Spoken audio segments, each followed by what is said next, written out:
Hello friends समस्त को good morning करुच्ची मो यूट्यूब चैनल को। तो बर्तमान कौन है एसएसबी पीजीटी रो रिजल्ट बाहरी एवं डॉक्यूमेंट वेरिफिकेशन डेट आसी जाइए। तो गोटे प्रकार डॉक्यूमेंट वेरिफिकेशन सरला पर से कौन हो रिक्रुटमेंट प्रोसेस एवं फाइनल मेरिट लिस्ट तापर बाहरी जीवो एवं गोटे प्रकार एसएसबी करेंट जो रिक्रुटमेंट प्रोसेस था ताहा कौन हम ओभर हो।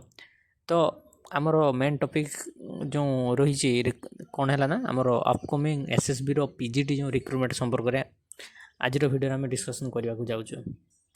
तो वीडियो फास्ट मुझे आपण मानक कहीदे जदि आपण मानक कौन माने वीडियोटी भल लगुच वैल्यूबल लगुच ताहले वीडियो प्रथम रू लास्ट पर्यंत देखूँ ना आपण मैंने फास्ट ही स्किप करदे।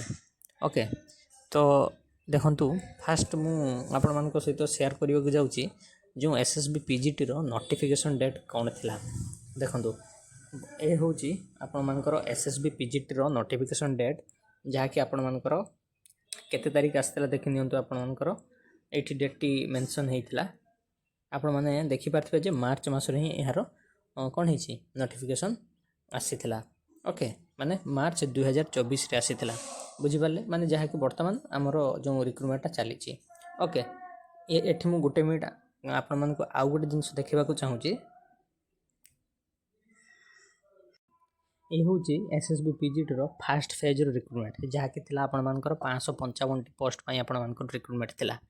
तो ये कौन डेट्रे आसाला आपण मैंने देखिपे 11/6/2023 आसाला। ओके एटा आसाला के 11/6/2023।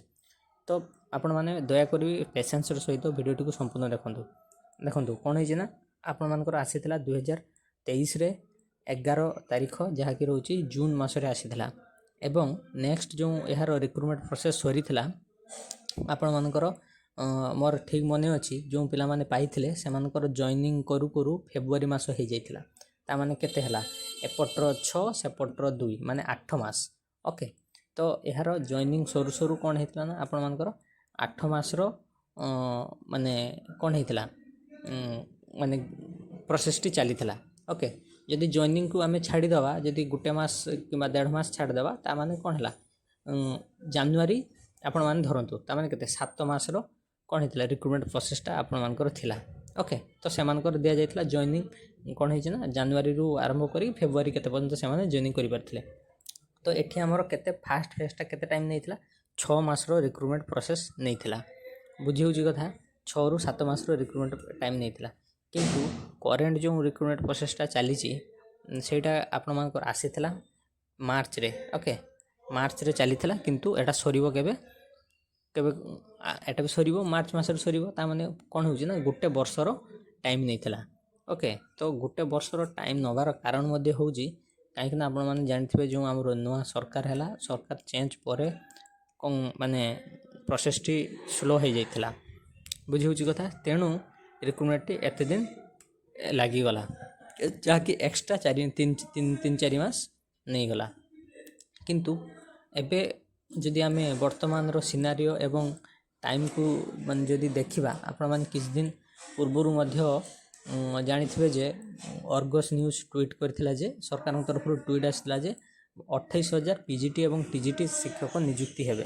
ओके तो सेटा को मु साइड रे रखुची वर्तमान मोर कहवा कथा है जो आपण मानकर रिक्रुटमेंट रही पीजीटी रो रिक्रुटमेंट रही सेटा माने 2025 रे आसीबो कि नहीं देखंतु आपण माने निश्चिंत हो जांतु विद दिन एटा सरुची केबे मार्च 1 तारिख दिन एंकर रिक्रुट माने डॉक्यूमेंट वेरिफिकेशन सरी जाउची ता माने आपण धरि नियंतु मार्च मास रे एंकर काम शेष।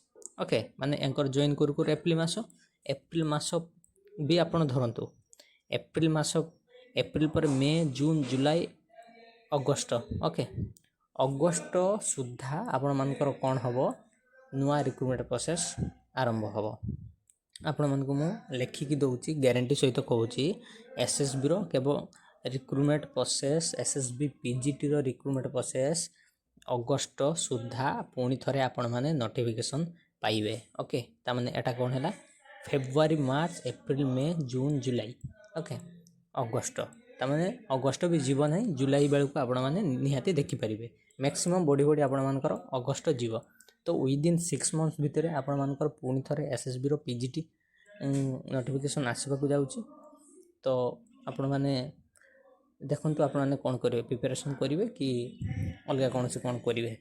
ତ ଯଦି ଆପଣମାନଙ୍କୁ ଭିଡ଼ିଓଟିରେ କିଛି ଭ୍ୟାଲୁଏବଲ୍ ଜିନିଷ ମିଳିଥାଏ, ଯଦି ଲାଗୁଛି ମୁଁ ଆପଣମାନଙ୍କୁ ମାନେ ଆମ ଇନଫର୍ମେସନ୍ଟା ଠିକ୍ ଅଛି, ତାହେଲେ ଚ୍ୟାନେଲ୍କୁ ମାନେ ବହୁ ମାତ୍ରାରେ ସେୟାର କରିବେ, ଭିଡ଼ିଓକୁ ସେୟାର କରିବାକୁ ଭୁଲିବେ ନାହିଁ। କାହିଁକିନା ମୁଁ ଯାହା କହିଥିଲି ଆପଣମାନଙ୍କୁ SSB PGTର ରେଜଲ୍ଟ ସମ୍ପର୍କ ମଧ୍ୟ କହିଥିଲି।